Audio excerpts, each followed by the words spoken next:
ეს მოწყობილობა ადამიანის თმის ღერძზე უფრო თხელი ელექტრონული თვალის იმპლანტია, რომელმაც უკვე შეძლო სრულიად უსინათლო ადამიანებისთვის მხედველობის აღდგენა. შეილა ირვინმა მხედველობის დაკარგვა მას შემდეგ დაიწყო, როგორც კი 50 წელს გადააბიჯა. მიზეზი ასაკობრივი მაკულარული დეგენერაციაა, რაც შუა ასაკს გადაცილებულ ადამიანებში მხედველობის დაკარგვის წამყვანი მიზეზია. შეილა წლებია ოფიციალურად უსინათლოა, მაგრამ ახლა ის ისევ ხედავს, კითხულობს და წერს. ადამიანისთვის, რომელიც ოფიციალურად უსინათლოა, ეს გასაოცარია, გულწრფელად რომ ვთქვათ. საოცრად ვიგრძენი თავი, რადგან ჩემთვის ეს სრულიად ახალი გამოცდილებაა. თითქოს ახალ თვალებს იღებ. მხედველობა შეილას სპეციალური გაფართოებული რეალობის სათვალეებისა და მიკროსკოპული ჩიპის წყალობით აღუდგა. ჩიპი, რომელიც თვალში იდგმება ვიდეო ინფორმაციას გარდაქმნის ელექტრულ ტალღებად. ეს ტალღები პირდაპირ ტვინს ეგზაუნება და ავსებს იმ ხარვეზებს, რომლებიც დაავადებამ თვალში წარმოშვა. ამ ინოვაციის კვლევაში ახლა 38 უსინათლო მონაწილეობს, მათგან 85%-ს ფუნქციური მხედველობა დაუბრუნდა.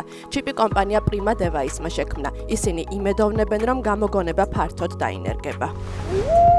ეს ისტორიაში პირველი ველური მგელია, რომელმაც ხელსაწყოების გამოყენება ისწავლა. რესურსების დეპარტამენტმა ბრიტანეთის ცენტრალურ სანაპიროზე მასობრივად განათავსა ხაფანგები მწვანე კიბორჩხალებისთვის, რადგან ისინი ძალიან სწრაფად მრავლდებიან და ეკოსისტემას აზიანებენ.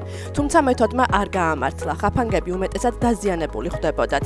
ამიტომ ერთ-ერთ ლოკაციაზე ფოტოხაფანგი დაამონტაჟეს, რომელმაც მეორე დღესვე გადაიღო, როგორ ამოაქვს სხვადმგელს წყლიდან ჯერ ტივტივა, შემდეგ ხაფანგი.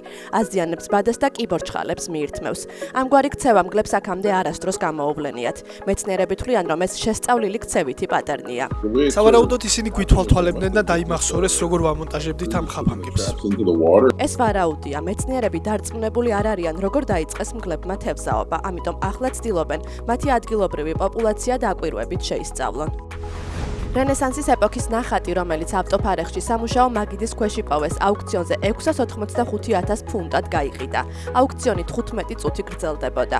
ნამუშევარი იტალიელ მხატვარ პიეტრო ვანუჩის ეკუთვნის, რომელიც პერუჯინოს სახელითაა ცნობილი. პერუჯინოს მადონა კერძო კოლექციონერმა შეიძინა, რომლის ვინაობაც უცნობია. შემდეგ კი ხელოვნების კონსერვატორს ჩააბარა.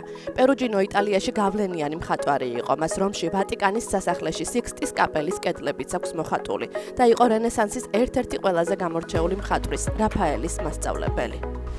პრინცესა დაიანა პარიზში ცვილის ფიგურის სახით დაბრუნდა და მას ცნობილი შურისძიების კაბა აცვია. ბრიტანეთის სამეფო ოჯახის ამ გამორჩეული წევრის საფრანგეთში მისი ტრაგიკული დაღუპვიდან 3 ათეული წლის შემდეგ გამოჩენას თავისი მიზეზი აქვს.